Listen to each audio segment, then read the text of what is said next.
আসসালামু আলাইকুম, সবাই কেমন আছেন? আশা করি অনেক ভালো আছেন। আজকে নতুন আরেকটি ভিডিও নিয়ে আপনাদের মাঝে চলে আসলাম। আজকে যে ভিডিওটি সেটি হচ্ছে আমাদের ডাব বিক্রি নিয়ে। ডাব বিক্রি বলতে আমরা গ্রামে যে টাকায় ডাব বিক্রি করি আর ঢাকায় যে টাকায় ডাব কিনে খাই, তার ভিতরে ডিফারেন্স কতটুকু এবং আমরা গ্রামে কত টাকায় বিক্রি করি এবং ওনারা নিয়ে ঢাকায় কত টাকায় বিক্রি করেন সেটা আপনাদেরকে জানাবো। আজকের তারিখটি হচ্ছে জুলাই 6, 2025। আজকে আমরা ডাব বিক্রি করলাম। প্রতি পিস ডাবের প্রাইস পড়েছে 70 টাকা করে। এই 70 টাকার ভিতরে ছোট আকারের ডাব, মাঝারি আকারের ডাব এবং বড় আকারের ডাব সব ধরনের ডাবই ছিল।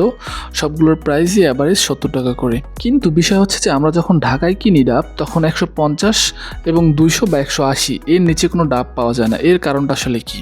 আমরা কিন্তু সেরকম খুব একটা দাম পাচ্ছি না। মানে আমরা যারা বিক্রি করি গ্রাম থেকে, মানে বসত ভিটা থেকে যারা বিক্রি করি, তারা কিন্তু খুব একটা দাম পাই না। কারণ আমরা 70 টাকায় পেলে তারা সর্বোচ্চ রাখতে পারে একটা ডাবের প্রাইস 120 টাকা করে, কিন্তু তারা একটা ডাব বিক্রি করতেছে 150, 160, 200 এরকম করে।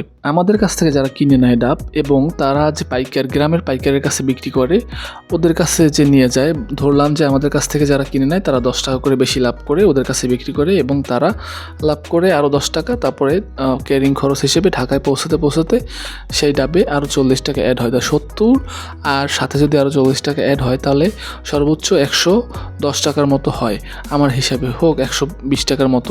সেই ডাব যদি 120 টাকায় বিক্রি করে, একটা ডাবের প্রায় সর্বোচ্চ পড়তে পারে খুচরা বিক্রেতার কাছে 130-35 টাকা করে। কিন্তু আমরা ডাব কিনি 150 টাকার উপরে, 150, 160, 70, 200 টাকা এরকম করে।